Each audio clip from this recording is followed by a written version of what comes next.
प्रिय विद्यार्थियों, आज के व्याख्यान में आप सभी का अभिनंदन। आज हम रीतिकालीन रीतिबद्ध काव्यधारा के अंतर्गत कवि देव के पदों की व्याख्या का अध्ययन करेंगे। कवि देव रीतिकालीन आचार्य कवि के रूप में प्रतिष्ठित हैं। रीतिकालीन कवियों में श्रृंगार का जितना मनोहर वर्णन देव ने किया है, उतना बिहारी, मतीराम या घनानंद को छोड़ करके किसी ने भी नहीं किया है। तो कवि देव एक तरफ तो आचार्यत्व की प्रतिष्ठा को प्राप्त हुए, तो दूसरी ओर वे श्रृंगार के रस सिद्ध कवि भी माने जाते हैं। और इसी प्रतिभा को देखते हुए आचार्य रामचंद्र शुक्ल ने उनके बारे में कहा भी है कि इनका सा अर्थशोष्ठव और नवोन्मेष बिरले ही कवियों में मिलता है। रीतिकाल के कवियों में ये बड़े प्रगल्भ और प्रतिभा संपन्न कवियों में से एक हैं, इसमें संदेह नहीं। तो देव की रचनाओं में कल्पनाओं की ऊंची उड़ान, अभिव्यंजना शैली भी सराहनीय है। उन्होंने सौंदर्यपूर्ण दृश्यों के अनेक मनोहर चित्र उतारे हैं। तो इस प्रकार देव में आचार्यत्व के सभी गुण हैं, तो कवि कर्म के अनुरूप कलात्मकता एवं भावुकता भी मिल जाती है। तो ये दोनों विशेषताएं एक साथ कम ही रचनाकारों में पाई जाती है। तो आज हम कविवर रीतिबद्ध काव्यधारा के अंतर्गत देव के पदों की व्याख्या का वर्णन करेंगे। पहला जो पद है, इस पद के अंतर्गत कविवर देव ने उस प्रकरण या उस प्रसंग का यहाँ पे वर्णन किया है कि जब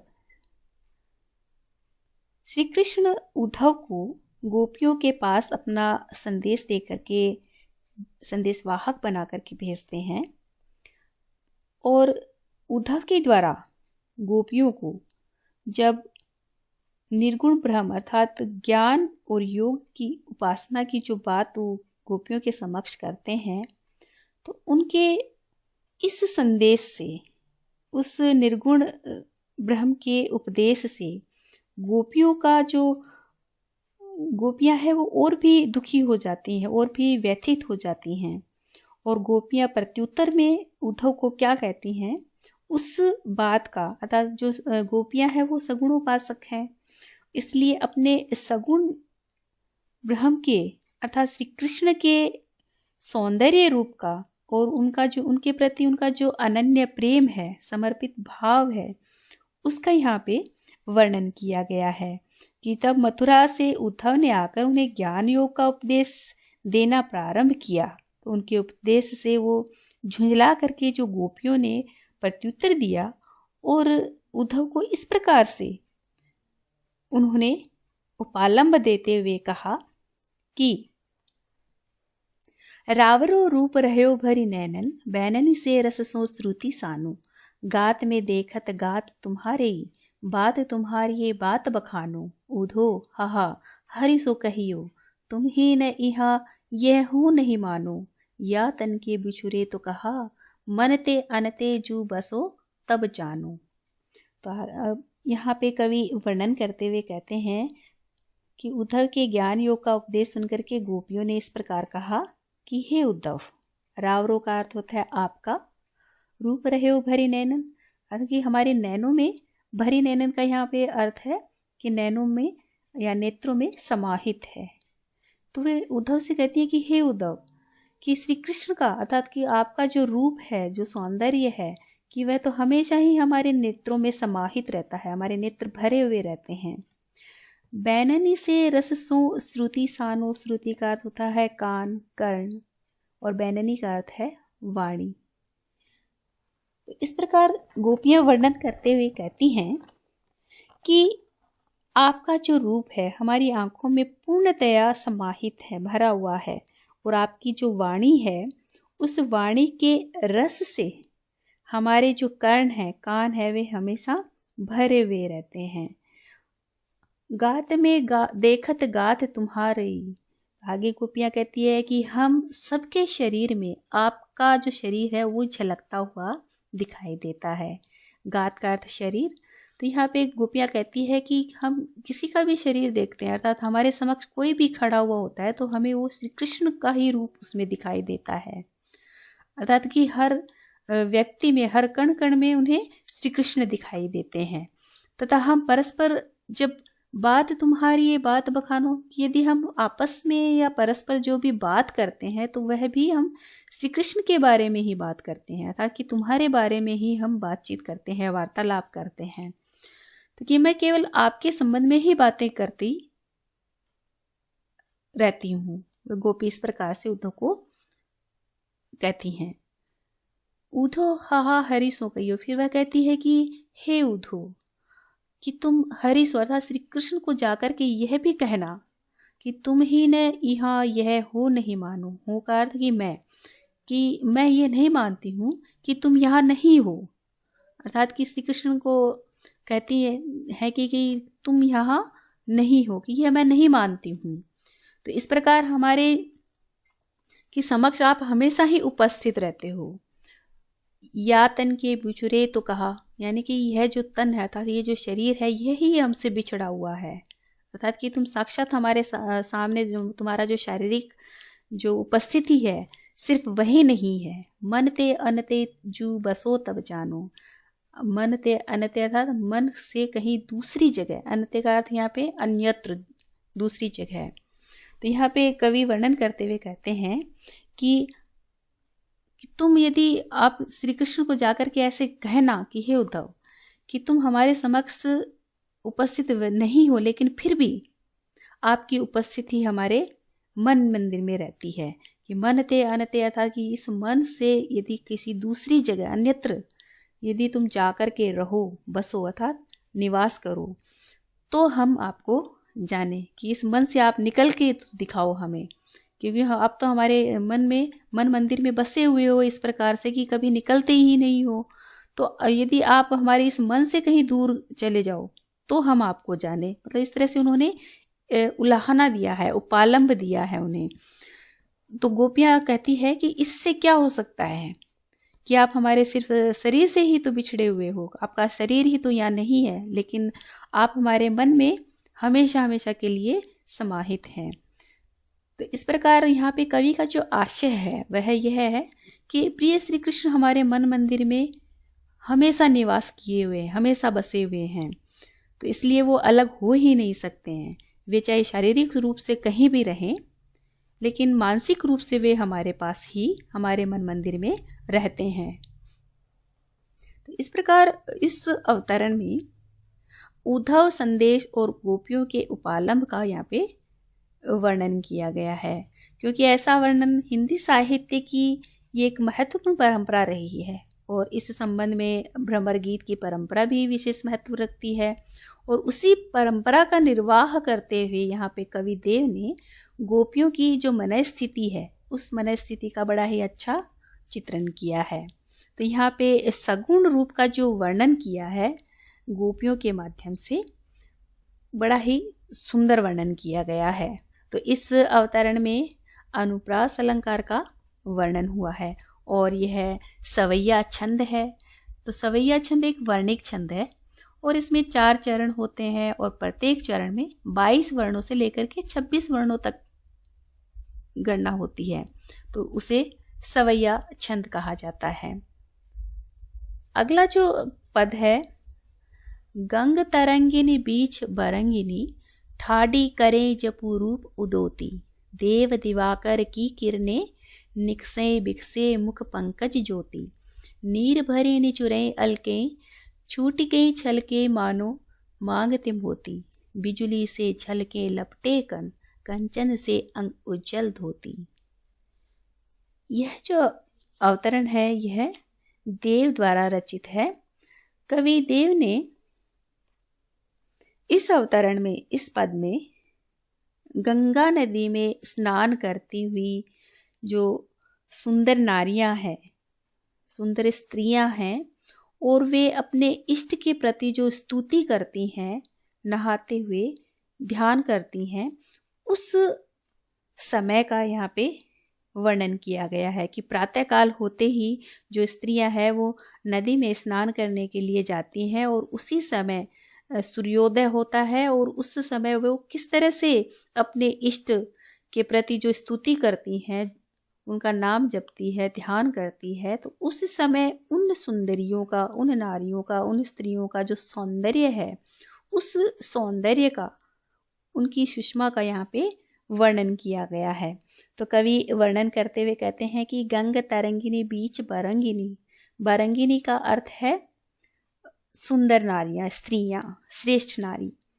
गंग तरंगिनी अर्थात गंगा की जो लहरें हैं, लहरों से युक्त। ठाडी अर्थात खड़ी हुई हैं। करे जपू रूप उदोती अर्थात कि यह उस गंगा नदी की लहरों के बीच में वो श्रेष्ठ सुंदर स्त्रियां हैं, वो खड़ी होकर के। जपू रूप उदोती, तो यहाँ पे कवि ने वर्णन किया है कि वे गंगा की लहरों के बीच में वो श्रेष्ठ सुंदर नारियां खड़ी होकर के अर्थात हाथ जोड़ करके जप करती हैं। तो उनका जो सौंदर्य है वह बड़ा ही उदित होते हुए बड़ा ही अच्छा लगता है, बड़ा ही सुंदर, शोभायमान। तो कवि देव कहते हैं कि देव दिवाकर की किरणें निकसे बिकसे मुख पंकज ज्योति। तो आगे कवि वर्णन करते हुए कहते हैं देव, दिवाकर अर्थात दिवाकर का अर्थ है सूर्य, निकसे का अर्थ है निकलता है, और बिकसे का अर्थ होता है विकसित होना, पल्लवित होना, खिलना, और मुख पंकज अर्थात कमल रूपी मुख, चेहरा। ज्योति का अर्थ ज्योति, प्रकाश, चमक, कांति। तो इस प्रकार कवि देव वर्णन करते हुए कहते हैं कि उसी समय प्रातःकाल होता है, और प्रातःकाल होते ही जैसे ही सूर्य की किरणें निकलती हैं, और सूर्य की किरणों के निकलते ही जो सुंदर नारियां हैं, वो जो गंगा नदी की लहरों के बीच में खड़ी होकर के अपने इष्ट की स्तुति करती हैं, तो उस समय उन स्त्रियों का जो मुख है, उनकी मुख की जो कांति है, अर्थात जो उनका जो कमल रूपी जो मुख है, उसकी कांति है, वह बड़ी ही सुंदर, सौंदर्य से युक्त, उनका जो चेहरा है वो खिलता हुआ अर्थात प्रसन्नचित्त होता हुआ सौंदर्य से युक्त दिखाई देता है। तो यहाँ पे कवि देव ने उन सुंदर स्त्रियों की सौंदर्य की जो यहाँ पे व्यंजना की है, तो वह बड़ी ही कि सूर्य की जो किरणें हैं वो जब जैसे ही निकलती हैं तो कमल के पुष्प खिल जाते हैं, विकसित हो जाते हैं, खिलने लग जाते हैं। तो वैसे ही उन सुंदर स्त्रियों के जो कमल रूपी मुख है, उसकी जो कांति है वह सूर्य की किरणों को पाकर के और भी पुष्पित हो जाती हैं, खिल जाती हैं। अर्थात उनका जो मुख मुद्रा है उनकी, वह बड़ी खिलती हुई सौंदर्य से युक्त, शोभायमान, बड़ी ही सुंदर दिखाई देती है। कवि आगे वर्णन करते हुए कहते हैं, नीर भरे निचुरे अलके। नीर अर्थात पानी, जल, निचुरे का अर्थात निचुड़ती हैं या टपकती हैं या झरती हैं। अलके अर्थात केश राशि अर्थात बालों की जो लटें होती हैं। छोटी के छल के मनो मांगते मोती। छल के अर्थात छलकती हुई। तो आगे कवि देव वर्णन करते हुए कहते हैं कि जो सद्य स्नाता था, अभी अभी नहा करके जो जल से अर्थात गंगा नदी की लहरों से जैसे ही वो बाहर निकलती हैं, अर्थात उनका जो शरीर है वह जल से, पानी से गीला है, तो उसी अवस्था में जैसे ही वो बाहर निकलती हैं सुंदर नारियां, तो उनके सिर के जो बाल हैं, उन बालों की जो लटें हैं, अर्थात उनकी जो केश राशि है, उस केश राशि की जो लटें हैं वो पानी से इस प्रकार से दिखाई दे रही हैं, उनके लटों से ऐसे पानी निचुड़ता हुआ गिरता है। तो उस समय पानी की जो बूंदें हैं, छूटी के छल के मनो मांगते मोती, तो ऐसा लगता है मानो पानी की जो बूंदें हैं वे ऐसे चमकती हुई दिखाई देती है, मानो वे उनकी मांग से गिरते हुए, चमकते हुए मोती के समान दिखाई देती है, मोती जैसी लगती हैं। तो बिजली से छलके लपटे कंचन से अंग उज्जल धोती। तो आगे कवि वर्णन करते हैं कि उस समय उनके बालों में जो जल की जो बूंदें हैं वो अटक जाती हैं बालों में, केशों में। तब उस समय अटके हुए पानी के जो कण हैं वे बड़े ही सुंदर दिखाई देते हैं और वो किसकी तरह, बिजली की तरह झलकते हुए, अर्थात कि बिजली की जो झलक है उसके समान वो झलकते हुए दिखाई देते हैं। कंचन से अंग उज्जवल होती, कंचन अर्थात स्वर्ण। और उस समय उन सुंदर स्त्रियों के, क्योंकि सूर्य की जो किरणें हैं उनके, जब नहा करके जब वो स्त्रियां बाहर निकलती हैं और उस समय उन सुंदर स्त्रियों के जो स्वर्णिम आभा है, उस स्वर्णिम आभा से उनके जो अंग हैं वो और भी शोभायमान लगते हैं। अर्थात सूर्य की किरणों के पड़ने से उनका जो शरीर है वह स्वर्णिम आभा का हो जाता है और उज्जवल होती, अर्थात और वह तब और भी ज़्यादा सुंदर लगता है कि उन्होंने उज्जवल अर्थात श्वेत, सफ़ेद, धवल वस्त्र अर्थात धोती है वो वस्त्र वो धारण कर रखा है। तो उस समय कवि ने वर्णन किया उसी समय का कि उनकी जो शोभा है कि भीगने के बाद जब सूर्य किरणें पड़ने से उनकी जो शारीरिक स्वर्णिम आभा है उनके शरीर की, और वे श्वेत सुंदर स्वच्छ पवित्र वस्त्रों में और भी वे प्रदीप्तमान लगती हैं, दीपायमान लगती हैं, शोभायमान लगती हैं। अर्थात उनका जो सौंदर्य है वह बड़ा ही सुंदर दिखाई दे रहा है। तो कवि ने इस अवतरण में गंगा में स्नान ध्यान करती हुई जो सुंदर स्त्रियां हैं, जो अपने इष्ट की स्तुति करते हुए, नहाते हुए, जप करते हुए, तो उसी उनकी जो मुद्राएं हैं उनके मुख की, उनकी जो शारीरिक आभा है स्वर्णिम, उसका यहाँ पे बड़ा ही सुंदर वर्णन किया गया है। तो यहाँ पे बिंब योजना बहुत सुंदर है और कवि ने इसमें कवि के सौंदर्य बोध एवं उनकी जो सूक्ष्म प्रकृति निरीक्षण है उसका यहाँ पे हमें परिचय मिलता है। तो यहाँ इस अवतरण में रूपक अलंकार का वर्णन हुआ है। कहाँ कि मुख पंकज ज्योति अर्थात कमल रूपी मुख। तो यहाँ पे रूपक अलंकार है और छूटी के झलके मनो मांगते मोती, इस चरण में, इस पंक्ति में उत्प्रेक्षा अलंकार का वर्णन हुआ है। और कंचन से अंग बिजली से छलके लपटे कंचन से अंग उज्जवल होती, इन पंक्तियों में उपमा अलंकार का वर्णन हुआ है। और इस संपूर्ण छंद में अनुप्रास अलंकार का वर्णन है। अगला पद देखते हैं। ऐसो जो हो जानते कि जेहे तू विषय के संग, ऐसे मन मेरे हाथ पांव तेरे तोर तो, आजु लोहो कत नर नाहन की नाही सुनी, नेह सुनिहारी हारी बदन निहोर तो, चलन न देतो देव चंचल अचल करी, चाबुक चिताओ नीति मारी मुह मोर तो, भारो प्रेम पाथर नगारो दे गरे सो बांधी, राधा बर बिरद के बारिधि में बोर तो। प्रस्तुत अवतरण में कवि देव ने, इसमें शांत रस से संबंधित वर्णन है और कवि ने यह अनुभव किया है, क्योंकि कवि है वो अपनी अनुभूतियों को अपने शब्दों में बांधता है। तो यहाँ पे कवि ने अनुभव किया कि मन को किस तरह से नियंत्रण में रखा जा सकता है और नियंत्रण न रखने से मन इंद्रियों के विषयों में किस तरह से आसक्त हो जाता है।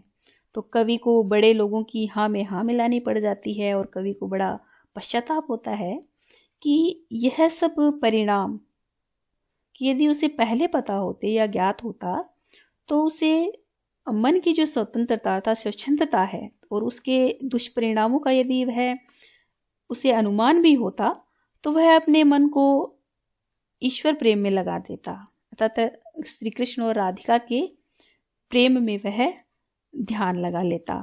तो यही सब यहाँ पे वर्णित किया गया है।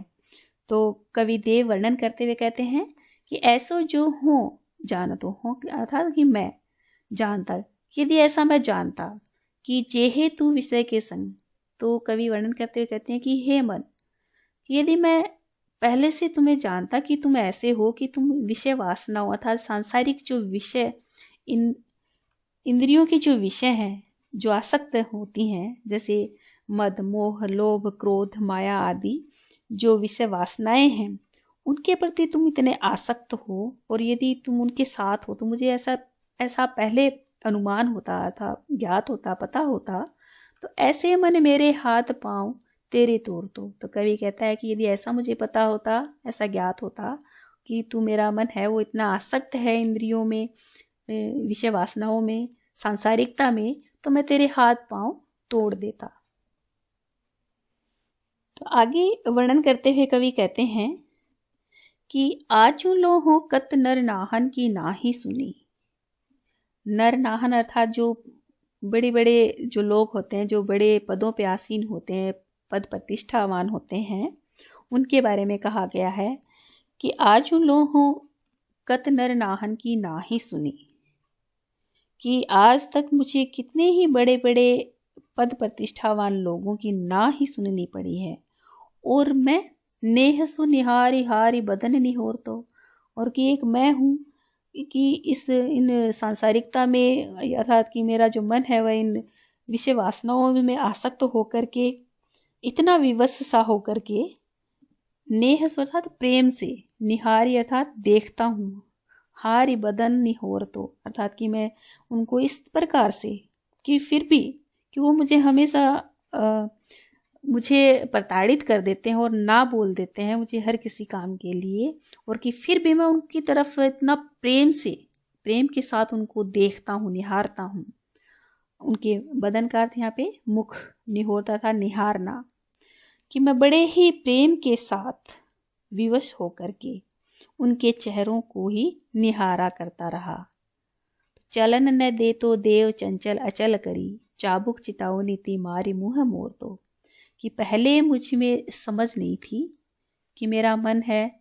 चलन न दे तो देव चंचल अचल करी, तो देव कहते हैं कि यदि मुझे पहले पता होता तो कि मैं मेरा जो मन है वो इतना चंचल है कि इन सभी सांसारिक विषय वासनाओं में आसक्त है, रत है, तो कि मैं इस चंचल मन को अचल बना देता, स्थिर कर देता, इन विषय वासनाओं के प्रति मैं तटस्थ रहता और इसे अपने नियंत्रण में रखता। और किस प्रकार? चाबुक चिताओ नीति मारी मुँह मोर तो, कि मैं इस चाबुक को अर्थात कोड़ा जिसको कहते हैं चाबुक, चिताओ नीति अर्थात चेतावनी, कि मैं अपने इस मन को चेतावनी रूपी कोड़े से मार करके इसका मुंह मोड़ देता, अर्थात विषय वासनाओं से मैं अपने मुंह को मोड़ लेता, अपने मन को मोड़ लेता।